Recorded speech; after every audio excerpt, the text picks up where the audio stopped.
I call the member for Warringah.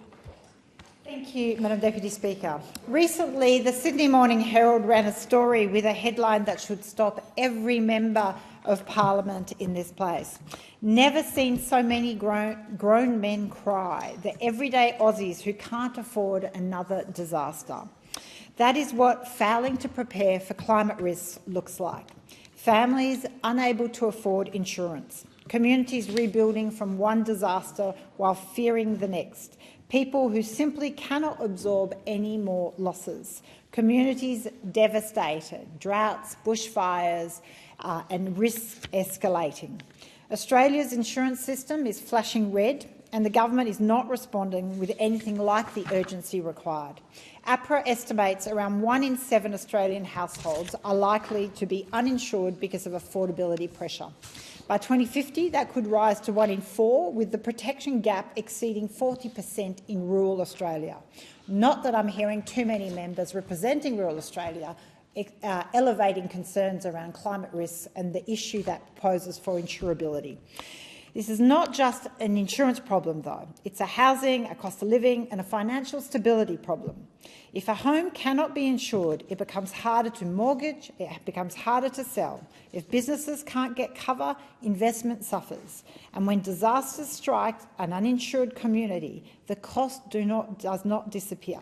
It lands on families, banks, councils, taxpayers and businesses that simply shut. Insurance is a safety net, but you can't insure your way out of the climate crisis. The government continues to spend billions cleaning up after disasters while underinvesting in prevention and resilience.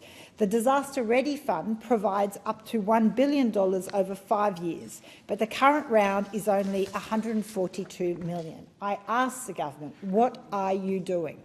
Meanwhile, natural disasters are already costing Australia around $40 billion a year, with costs projected to reach at least $73 billion annually by 2060. The mismatch should alarm everyone in this place. We know the risks are increasing, we know the cost of inaction, yet adaptation is still treated as a grant program rather than essential national infrastructure. We know what works: stronger homes, flood mitigation, better drainage, bushfire resilience, updated building standards, smarter land use planning and investment in natural protections. For every $1 invested in resilience, we can save up to 11 in future recovery costs.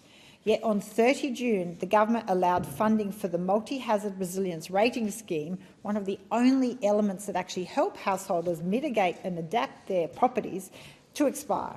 Now, this scheme had assessed more than 63,500 homes and helped drive around $218 million in resilience upgrades. That's exactly the kind of practical program we should be expanding, not abandoning. It was a program with support from the insurance industry and the banking industry. So I've called for at least a massive increase to the government's increase when it comes to our investment in adaptation and resilience. We had a one-off national risk assessment plan, but no clear and funded adaptation resilience planning to follow it.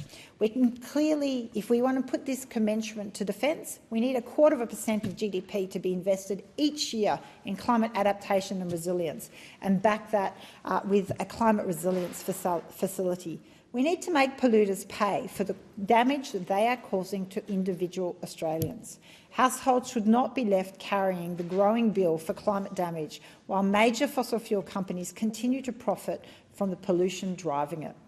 So, of course, that can be done through PRT reform or proper gas taxation when it comes to exports. The government has completed a national climate risk assessment and a national adaptation plan, but knowing the risk and actually responding to it is quite different. We need to act on it. You can't acknowledge escalating climate danger, and yet continue to approve fossil fuel expansion, underfund adaptation, and then claim to be keeping communities safe. The government must stop managing climate disasters after they happen and start seriously investing in preventing the damage and the scale, because ordinary Australians are paying the price, especially in rural and regional Australia. Climate adaptation is not optional. It's a core responsibility of government, and Australians deserve a response that is proportionate to the threat they now face. It is insane, the lack of investment in prevention, resilience and adaptation that is occurring in the face of the threat we face.